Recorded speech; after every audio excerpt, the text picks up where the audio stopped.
ਕਹਿੰਦੇ ਨੇ ਜੀ ਕਿ ਵਤਨ ਜਿਹੜਾ ਹੁੰਦਾ ਹੈ ਇਹ ਤੇ ਪਰਿੰਦਿਆਂ ਨੂੰ ਵੀ ਪਿਆਰਾ ਹੁੰਦਾ ਹੈ। ਕਿਸੇ ਚਿੜੀਆ ਨੇ ਅਗਰ ਕਿਧਰੇ ਆਲਣਾ ਬਣਾਇਆ ਹੋਵੇ ਨਾ ਤੇ ਉਹਨੂੰ ਆਲਣਾ ਵੀ ਬੜਾ ਪਿਆਰਾ ਹੁੰਦਾ ਹੈ। ਵਤਨ ਜਿਹੜਾ ਹੈਗਾ ਉਹਦੇ ਨਾਲ ਮੁਹੱਬਤ ਇੱਕ ਕੁਦਰਤੀ ਔਰ ਫਿਤਰਤੀ ਜਜ਼ਬਾ ਹੈ ਵੇ। ਮੋਦੀ ਨੇ ਸਾਡੇ ਨਾਲ ਕੀਤੀ ਜੰਗ ਤੇ ਸਾਡੇ ਕੋਲੋਂ ਢੇਰ ਸਾਰੇ ਛਿੱਤਰ ਖਾਦੇ। ਉਹਦੇ ਵਿੱਚ ਅਸੀਂ ਉੱਥੋਂ ਦੀਆਂ ਜਿਹੜੀਆਂ ਵੀਡੀਓ ਸਾਨੂੰ ਮਿਲ ਰਹੀਆਂ ਨੇ ਇੰਡੀਆ ਤੋਂ, ਉਹਦੇ ਵਿੱਚ ਵੇਖਦੇ ਹਾਂ ਉੱਥੋਂ ਦੀ ਜਨਤਾ, ਉੱਥੋਂ ਦੀ ਆਵਾਮ ਜਿਹੜੀ ਉਹ ਮੋਦੀ ਨੂੰ ਖੂਬ ਗਾਲਾਂ ਕੱਢ ਰਹੀ ਹੈ, ਆਪਣੀ ਫੌਜ ਨੂੰ ਗਾਲਾਂ ਕੱਢ ਰਹੀ ਹੈ ਕਿ ਕਰੋੜਾਂ ਅਰਬਾਂ ਦਾ ਨੁਕਸਾਨ ਕਰਾ ਕੇ ਨਾਲੇ ਪੂਰੀ ਦੁਨੀਆ ਦੇ ਉੱਤੇ ਬੇਇੱਜ਼ਤ ਹੋ ਕੇ ਤੁਸੀਂ ਬਹਿ ਗਏ ਹੋ। ਲੇਕਿਨ ਸਾਡੀ ਲੋਕਾਈ ਪਾਕਿਸਤਾਨ ਦੇ ਲੋਕ ਜਿਹੜੇ ਨੇ ਉਹਨਾਂ ਦੇ ਜਜ਼ਬਾਤ ਕੀ ਨੇ, ਅੱਜ ਇਸ ਹਵਾਲੇ ਨਾਲ ਅਸੀਂ ਮਾਰਕੀਟ ਆਏ ਹਾਂ ਤੇ ਮੁਖਤਲਿਫ ਕਿਸਮ ਦੇ ਲੋਕ ਜਿਹੜੇ ਨੇ ਜਿਨ੍ਹਾਂ 'ਚ ਮਿਹਨਤਕਸ਼ ਤਬਕਾ ਜਿਹੜਾ ਖਾਸ ਤੌਰ ਤੇ ਔਰ ਪੱਖੀਵਾਸ ਤਬਕਾ ਜਿਹੜਾ ਉਹਨਾਂ ਨਾਲ ਅਸੀਂ ਗੱਲਬਾਤ ਕਰਾਂਗੇ ਕਿ ਤੁਹਾਡੇ ਕੀ ਜਜ਼ਬਾਤ ਨੇ। ਮੋਦੀ ਅਗਰ ਦੁਬਾਰਾ ਸਾਡੇ ਪਾਕਿਸਤਾਨ ਤੇ ਹਮਲਾ ਕਰਦਾ ਹੈ ਤੇ ਅਸੀਂ ਕੀ ਕਰਾਂਗੇ, ਇਹ ਕਰਨੇ ਅਸੀਂ ਹੁਣ ਗੱਲਬਾਤ। ਜੀ ਜਨਾਬ, ਅਸੀਂ ਹੋਰ ਇੱਕ ਅਵਾਮੀ ਜਗ੍ਹਾ ਦੇ ਉੱਤੇ ਆਏ ਹਾਂ। ਇੱਕ ਦੋਸਤ ਬੈਠੇ ਨੇ, ਖਲੋਤੇ ਨੇ ਸਾਡੇ ਨਾਲ, ਉਹਨਾਂ ਨੂੰ ਪੁੱਛਨੇ ਆ ਜੰਗ ਦੇ ਹਵਾਲੇ ਨਾਲ। अस्सलाम वालेकुम। वालेकुम सलाम। ਕੀ ਨਾਮ ਹੈ ਮੇਰੇ ਭਰਾ ਦਾ? मोहम्मद यूसुफ। ਮੁਹੰਮਦ ਯੂਸਫ। ਅਸੀਂ ਸਾਡੇ ਨਾਲ ਕੀਤੀ ਇੰਡੀਆ ਨੇ ਜੰਗ, ਮੋਦੀ ਨੇ ਕੀਤਾ ਸਾਡੇ ਤੇ ਹਮਲਾ। ਸਾਡੀ ਫੌਜ ਜਿਹੜੀ ਹੈ ਉਹਨੇ ਉਹਨੂੰ ਖੂਬ ਜੁੱਤੀਆਂ ਨਾਲ ਧੋਤਾ ਹੈ। ਜੇ ਮੋਦੀ ਦੁਬਾਰਾ ਆਵੇ ਤੇ ਅਸੀਂ ਆਵਾਮ ਕੀ ਕਰਾਂਗੇ?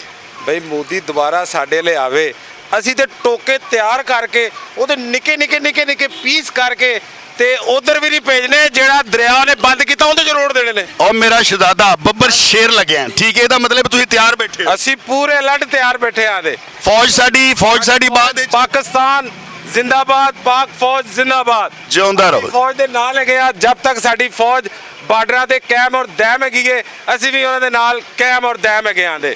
ਪਾਕ ਫੌਜ ਜ਼ਿੰਦਾਬਾਦ, ਪਾਕਿਸਤਾਨ ਜ਼ਿੰਦਾਬਾਦ। ਸ਼ਹਜ਼ਾਦਾ ਜੀ ਇੱਕ ਹੋਰ ਦੋਸਤ ਸਾਡੇ ਨਾਲ ਮੌਜੂਦ ਨੇ। अस्सलाम वालेकुम जी। वालेकुम सलाम। ਕੀ ਨਾਮ ਹੈ ਮੇਰੇ ਭਰਾ ਦਾ? बाबर है जी।